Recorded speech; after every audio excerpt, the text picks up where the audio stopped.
By birth, I am an agriculturist.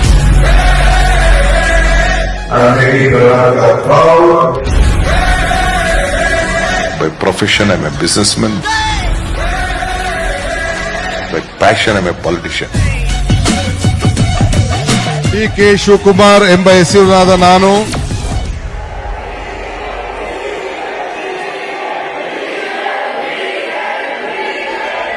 ನಾಯಕರಾಗಿ ಯುವ ಇದರಿಂದ NICಯಿಂದ ಮುಂದೆ ಬಂದು ರಾಜ್ಯದಲ್ಲೇ ಕಾಂಗ್ರೆಸ್ ಪಾರ್ಟಿಯನ್ನು ಕಟ್ಟಿ ಇಂದು ಅವರು ಮುಖ್ಯಮಂತ್ರಿಯಾಗಿ ಪ್ರಮಾಣ ವಚನ ಸ್ವೀಕರಿಸ್ತಾ ಇದ್ದಾರೆ. ನಮಗೆಲ್ಲ ತುಂಬ ಸಂತೋಷದ ವಿಚಾರ.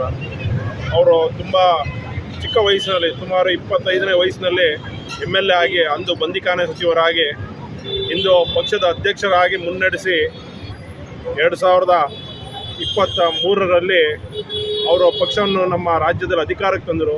136 ಸೀಟಲ್ಲಿ ಗೆದ್ದು ನಮ್ಮ ಪಕ್ಷವನ್ನು ಅಧಿಕಾರಕ್ಕೆ ತಂದರು. ತುಂಬ ಖುಷಿ ಆಗುತ್ತೆ. ಅವರು ಅಂದೇ ಕೂಡ ಮುಖ್ಯಮಂತ್ರಿ ಆಗಬೇಕಾಯಿತು. ಕಾರಣಾಂತರಗಳಿಂದ ಅವರು ಸಿದ್ದರಾಮಯ್ಯ ಸಾಹೇಬರು ಮುಖ್ಯಮಂತ್ರಿ ಆದರು. ಆ ನಂತರ ಸಿದ್ದರಾಮಯ್ಯ ಮತ್ತು ಅವರು ಇದ್ರ ಮುಖಾಂತರ ಸಿದ್ದರಾಮಯ್ಯ ಸಾಹೇಬರು ಅವ್ರಿಗೆ ಇವಾಗ ಬಿಟ್ಟುಕೊಟ್ಟು ಅವರಿಗೂ ಕೂಡ ಒಂದು ಅವಕಾಶವನ್ನು ಕೊಟ್ಟಿದ್ದಾರೆ. ಅವರು ನಮ್ಮ ರಾಜ್ಯಕ್ಕೆ ಒಳ್ಳೇದು ಮಾಡ್ತಾರೆ. ನಮ್ಮ ಬೆಂಗಳೂರಿಗೆ ವಿಶೇಷವಾಗಿ ಅವ್ರಿಗೆ ಒಳ್ಳೆ ಇದಿದೆ. ಅವರಿಗೆ ಬೆಂಗಳೂರಿನ ಬಗ್ಗೆ ಅಭಿವೃದ್ಧಿ ಬಗ್ಗೆ ತುಂಬ ಕನಸಿದೆ. ಅವ್ರಿಗೂ ಡಬಲ್ ಟೆಕರ್ ಮೆಟ್ರೋ ರೈಲು ನಮ್ಮ ಈ ಭಾಗದ ಸುಮ್ಮನಹಳ್ಳಿಲಿ ಮಾಡೋದಕ್ಕೆ ಅವರು DPR ಎಲ್ಲ ಆಗಿದೆ. ಇನ್ನೇನು ಕ್ಷಣಗಣನೆ ಅವ್ರದ್ದು ಕೆಲಸಗಳು ಶುರುವಾಗ್ತವೆ. ಅವ್ರ ಜೊತೆಗೆ ಟನಲ್ ರೋಡ್ ಕೂಡ ನಮ್ಮ ಬೆಂಗಳೂರಿಗೆ ಬೇಕಾಗಿದೆ. ನಮ್ಮ ಬೆಂಗಳೂರಿನ ಟ್ರಾಫಿಕ್ಕು ಮತ್ತೊಂದೆಲ್ಲ ಸಮಸ್ಯೆನೆಲ್ಲ ಬಗೆಹರಿಸೋಕ್ಕೋಸ್ಕರ ಅದಕ್ಕೂ ಕೂಡ ಅವರು ಪಣ ತೊಟ್ಟು ನಿಂತಿದ್ದಾರೆ. ಅಭಿವೃದ್ಧಿಗೆ ಅವರು ಮತ್ತೊಂದು ಹೆಸರೇ DK ಶಿವಕುಮಾರ್.